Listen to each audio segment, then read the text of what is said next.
Olá, tudo bem? Eu sou o Fábio Costa e esse é mais um TBT da televisão do Observatório da Televisão. Nesta semana, relembrando as novelas de Agnaldo Silva, que no dia 12, próxima segunda-feira, estreia sua 15ª novela para a TV, O Sétimo Guardião, próximo cartaz das 9 da Rede Globo. Uma curiosidade muito sabida pelos noveleiros de plantão é que Agnaldo Silva nunca escreveu novelas nem para outra emissora, aqui no Brasil, e nem para outro horário que não o que hoje nós chamamos de novela das 9. Sua primeira novela foi em 1984, em parceria com Glória Pérez, Partido Alto, que se desenvolvia entre dois polos, ricos com segredos e problemas familiares e os pobres ambientados particularmente no bairro do Encantado, no Rio de Janeiro.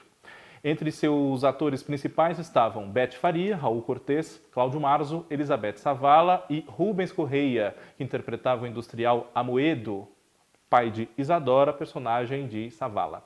A primeira novela de Agnaldo aconteceu por uma série de casualidades do destino.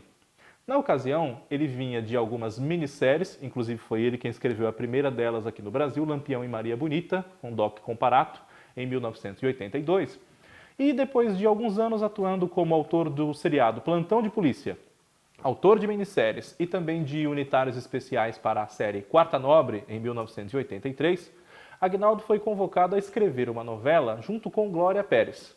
Os dois não se conheciam e nunca haviam escrito novelas como autores titulares até aquela ocasião. Glória havia concluído Eu Prometo, de Janete Claire, alguns meses antes, após a morte da novelista. Mas Agnaldo vinha do jornalismo policial e de outros formatos de teledramaturgia. A união dos dois nessa novela, Partido Alto, não deu muito certo em termos de que os dois tinham métodos muito diferentes de trabalhar. Glória e Agnaldo acabaram se separando, não só por esses problemas de métodos de trabalho, mas também porque, durante a novela, ele descobriu que a Rede Globo havia adquirido os direitos de um romance de Jorge Amado para produzir uma adaptação, Tenda dos Milagres, que já havia sido filmado por Nelson Pereira dos Santos alguns anos antes. Ele então pediu dispensa da novela, que seguiu só com Glória Pérez escrevendo-a, e se lançou a adaptação da minissérie que ele escreveu também com Regina Braga. Sua segunda investida na televisão como autor de novela ocorreria pouco depois. Dias Gomes teve sua novela Roque Santeiro, enfim, liberada após 10 anos censurada, graças ao momento político que o Brasil atingia naquele momento, a nova república, com a retomada dos valores democráticos na nossa sociedade.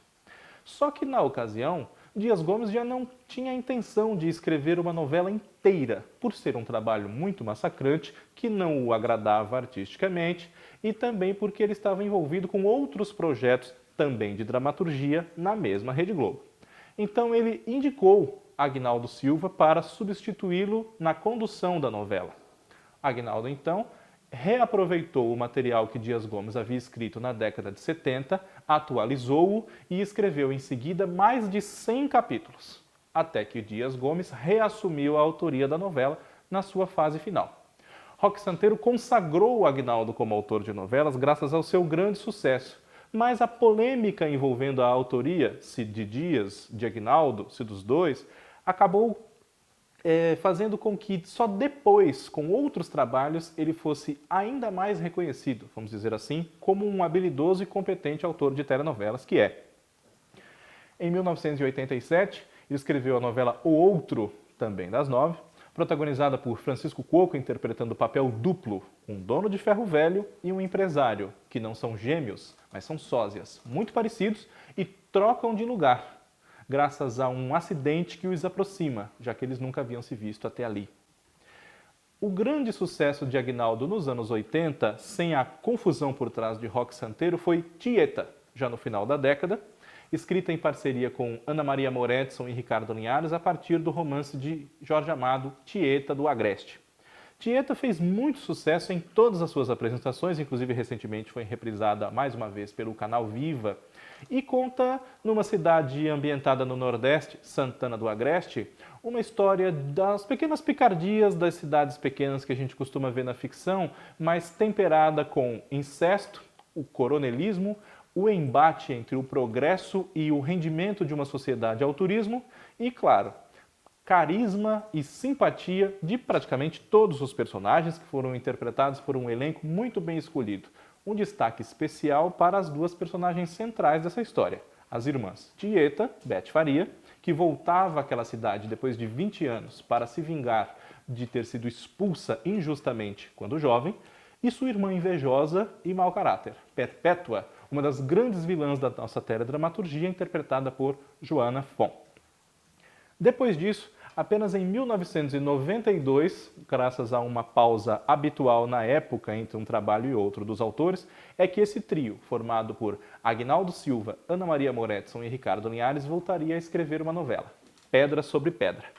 Mas antes de falar dela, nós não podemos nos esquecer de uma novela que atualmente está no ar outra vez e faz novamente grande sucesso. Vale Tudo, que Aguinaldo escreveu com Gilberto Braga e Leonor Basser e foi ao ar em 1988. É muito comum que as pessoas se esqueçam de falar de Vale Tudo quando falam na obra de Aguinaldo Silva. E por quê? Porque Vale Tudo tem uma característica muito forte da obra de Gilberto Braga. Só que grandes elementos que marcam os telespectadores dessa história, centrada no embate moral entre a filha sem escrúpulos, Maria de Fátima, Glória Pires, e a mãe muito honesta, Raquel Regina Duarte, muitos desses personagens que marcam o público além da trama central foram desenvolvidos em grande parte por Aguinaldo Silva, além de ser ele quem distribuía as cenas que cada um dos três autores escreveria e fazia o que se chama na escrita de novela de escaleta, a definição dos acontecimentos capítulo a capítulo. Pedra sobre Pedra foi ao ar em 1992, passada também numa cidadezinha do Nordeste, Resplendor, e era centrada numa luta de amor e disputa pelo poder entre os personagens de Renata Sorrá, Pilar Batista e Lima Duarte, Murilo Pontes.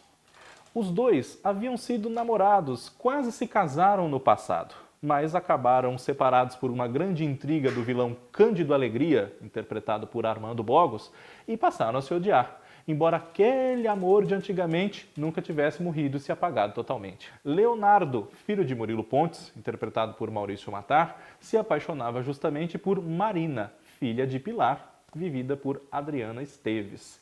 E esse Romeu e Julieta, passado nos anos 90, numa cidade nordestina, na Chapada Diamantina, fez muito sucesso e seguia a trilha das novelas de Aguinaldo, com personagens pitorescos, muito carismáticos, com bordões e práticas curiosas, além do realismo fantástico que permeou muitas das suas novelas, como por exemplo nesse caso de Pedra sobre Pedra. Quem assistiu a novela seguramente se lembra de Sérgio Cabeleira, o personagem careca, interpretado por Osmar Prado, que um dia é sugado pela lua que o fascinava tanto. Logo em seguida, sem a pausa habitual de 3 ou 4 anos, no final de 1993, Aguinaldo, Ana Maria e Ricardo voltam ao ar com Fera Ferida, que, na minha opinião, é uma das melhores novelas dos anos 90. Dirigida por Denis Carvalho e Marcos Paulo, Fera Ferida tinha como base uma junção de várias tramas e personagens da obra de um escritor que só agora, tantos anos depois de morto, tem sido cada vez mais valorizado, Lima Barreto. Obras de Lima Barreto foram reunidas para criar a história de Raimundo Flamel, interpretado por Edson Celulari, que voltava à sua cidade natal, Tubiacanga, para se vingar da desgraça que se abateu sobre a vida dele e especialmente do seu pai, Feliciano, vivido por Tarcísio Meira. Depois disso, apenas em 1997, Aguinaldo voltaria ao ar com a parceria de Ricardo Linhares, mas já sem Ana Maria Moretson, que havia se transferido da Globo para a Bandeirantes. A Indomada, que atualmente nós podemos acompanhar no canal Viva, também foi uma novela de grande sucesso, mas já apresentava elementos muito conhecidos do público, não só de novela, mas das novelas nesse estilo. Novelas nordestinas, rurais, com bordões, toques de realismo fantástico. A grande vilã Altiva, interpretada por Eva Vilma, é a personagem mais lembrada dessa história, sem dúvida. Numa cidade nordestina chamada Greenville, que adota hábitos britânicos, apesar do calor da região nordeste, a jovem Lúcia Helena, interpretada por Adriana Esteves, tem em sua trajetória num casamento sem amor com Teobaldo Faruq, José Maier, o homem que salvou sua família da miséria, uma série de implicações que acabam envolvendo todos os habitantes dessa cidade. Essa novela marcou principalmente quem era criança na época por conta de um personagem chamado Cadeirudo, que tinha uma identidade misteriosa que só é revelada no último capítulo. O Cadeirudo, ele atacava as mulheres da cidade, mas nunca ficou muito claro se ele as molestava sexualmente, porque elas desmaiavam e depois não sabiam relatar o que havia acontecido. E a novela não partia para, vamos dizer, análises médicas, científicas, para saber se elas haviam sido abusadas. No último capítulo, você que está assistindo a reprise agora no Vivo e não sabe quem é o Cadeirudo, baixa o volume. No último capítulo, a identidade do Cadeirudo surpreendeu toda a cidade. Lourdes Maria, interpretada por Sônia de Paula, uma beata fervorosa de Greenville, é que se revela como o tarado Ancudo, como era chamado pelo delegado Motinha, José de Abreu. Delegado, aliás, que cai num buraco e vai parar no Japão, a certa altura da novela.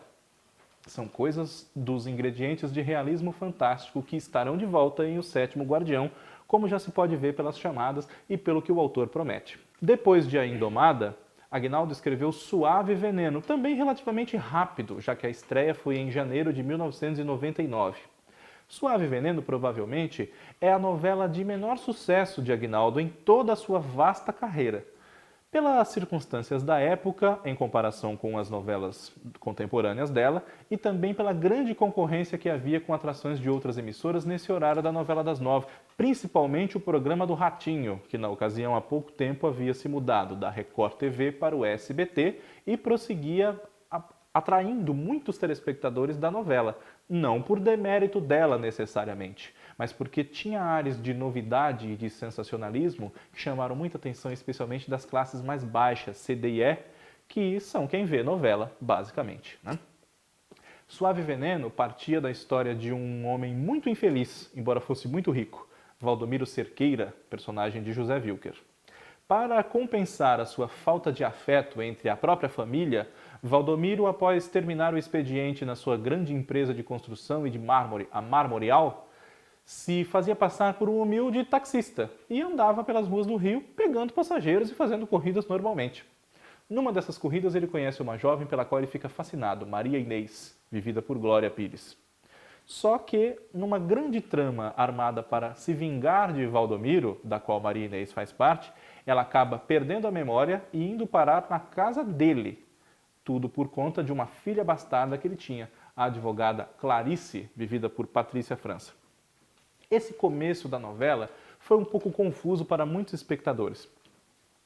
E houve algumas falhas no processo de implantação dos personagens que acabaram favorecendo a concorrência. Embora Suave Veneno nunca tenha perdido o primeiro lugar na audiência, penou muito para conseguir índices mais folgados em relação ao programa do Ratinho, que era o seu maior concorrente. Após Suave Veneno, não se sabe exatamente se por indicação da emissora ou por iniciativa do próprio Aguinaldo, novamente trabalhando com Ricardo Linhares, Porto dos Milagres trouxe de volta o sucesso para a obra do autor, novamente baseada em um romance de Jorge Amado, Mar Morto, e numa obra um pouco menor em tamanho, mas não em valor, A Descoberta da América pelos Turcos. Uma mistura de luta política entre um tio e um sobrinho. A realidade do embate social entre os ricos e pobres na cidade que levava o nome da novela, Porto dos Milagres, e ingredientes de crítica social muito antenados com a realidade do Brasil daquele começo do nosso século XXI, compunham a história da novela, que era protagonizada por esse tio, Antônio Fagundes, no papel de Félix Guerreiro, o prefeito da cidade que desejava ser governador da Bahia, e se dizia o rei da Bahia, e o seu sobrinho Guma, Marcos Palmeira, de quem ele usurpou a herança, já que Guma era filho do irmão falecido dele, Bartolomeu, que era gêmeo, portanto também vivido por Antônio Fagundes. Uma das marcas dessa novela, para quem a assistiu, provavelmente é o Centro Noturno de Lazer, comandado por Rosa Palmeirão, personagem de Luísa Tomé, e a beata Genésia, Júlia Lemertz, que ficava ouriçada quando em contato com o rude, porém muito bonito, Ezequiel Vladimir Brista, na sua primeira novela. Porto dos Milagres, na época, enfrentou problemas com representantes de religiões cristãs que criticavam a presença maciça das religiões de origem africana na novela. Já um prenúncio de certas reclamações infundadas que nós teríamos em muito maior número nos anos seguintes. Em 2004, após uma reavaliação da carreira e uma falta de desejo, inclusive, de escrever novelas na mesma linha, Aguinaldo desenvolveu um dos seus maiores sucessos, Senhora do Destino, que ele inclusive queria assinar com outro nome para mostrar que podia fazer algo diferente daquilo pelo qual ele era conhecido.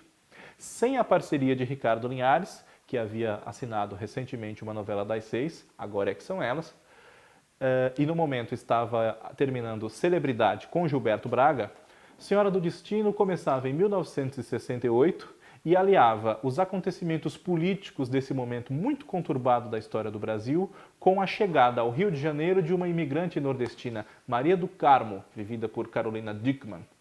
No meio da confusão provocada pelo tumulto da promulgação do AI-5 e sua repercussão na sociedade, perseguição e repressão policial, Maria do Carmo tem sua filha pequena, Lindalva, sequestrada.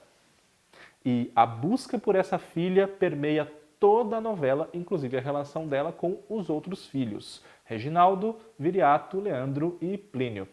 Quando a novela passa-se mais de 20 anos depois, esses filhos também têm os seus dramas particulares, como uma nora de Maria do Carmo, que é casada com um filho, mas ama outro, um filho que, sem saber, acaba quase se apaixonando pela irmã, que ele não sabe que é a irmã que eles procuram há tanto tempo, e coisas assim. Os personagens de Senhora do Destino eram muito carismáticos.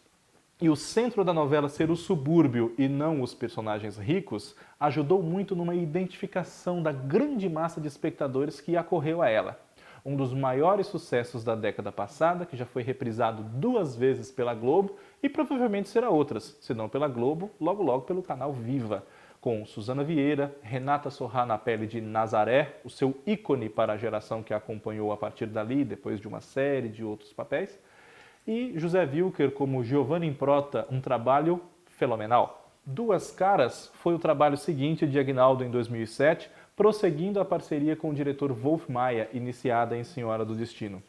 Duas Caras foi uma novela de repercussão, mas tinha uma trama que valorizava a temática da favela modelo sem violência, porém controlada por uma pessoa truculenta e perigosa, Juvenal Antena, interpretado por Antônio Fagundes. Além da história da favela, nós tínhamos o casal formado numa circunstância adversa. Adalberto, Dalton Vig, que dá um golpe na frágil e recentemente órfã Maria Paula, Marjorie este ano, rouba tudo que é dela, a obriga a se reconstruir enquanto mulher e enquanto mãe, já que ela engravida dele nesse romance, e anos depois eles se reencontram. O desejo de vingança dela, que permaneceu durante tanto tempo, acaba dando lugar àquele amor que não morreu.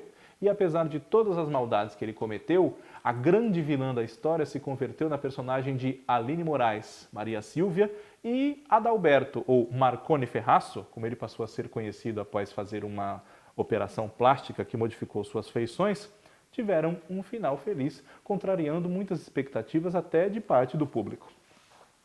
Depois disso, Aguinaldo voltou a escrever novelas apenas em 2011 com Fina Estampa, que marcou a primeira protagonista da atriz Lília Cabral e contou uma história que analisava o que era mais importante na vida das pessoas, a aparência ou o caráter.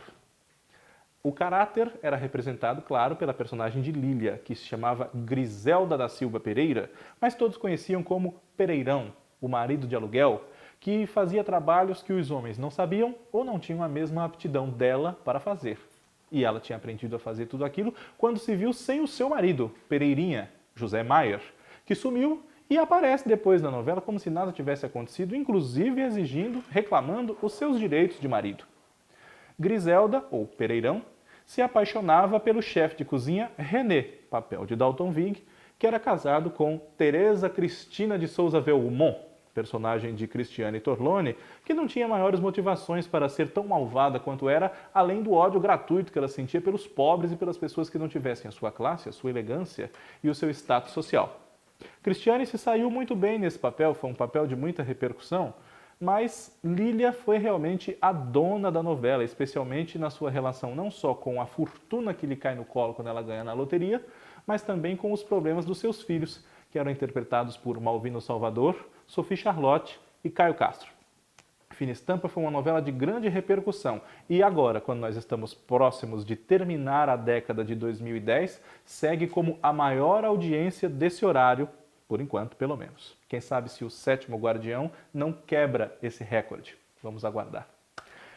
Por último, mas não menos importante, em 2014, Aguinaldo escreveu Império, que era a história de um dono de uma cadeia de joalherias, o comendador José Alfredo, vivido por Alexandre Nero, que enriqueceu em circunstâncias bastante curiosas após ser escolhido por um amigo para ser imiscuído no negócio de joias e acabou sendo uma pessoa muito carismática, embora severo, grosseiro e discutível no seu trato com todos que o rodeavam.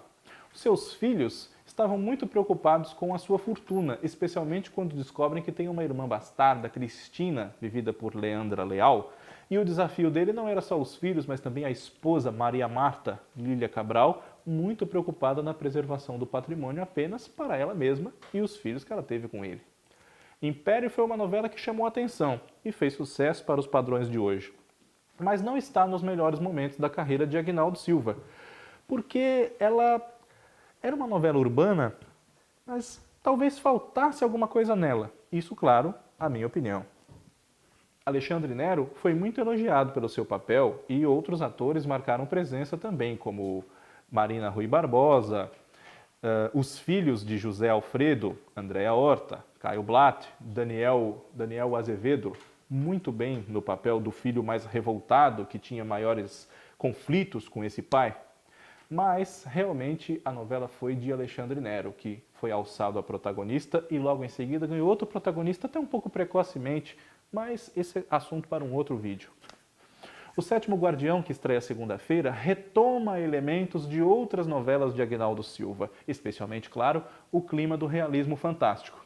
Mas, ironicamente, cerca de 10 anos atrás, numa entrevista para os escritores André Bernardo e Cíntia Lopes, no seu livro A Seguir Cenas do Próximo Capítulo, Aguinaldo refutou a possibilidade de um dia voltar a fazer novelas com realismo fantástico, porque, segundo ele, a realidade nossa de hoje em dia já era tão forte e tão impactante que o realismo fantástico poderia soar como algo ingênuo e que destoava do que os telespectadores gostariam de ver.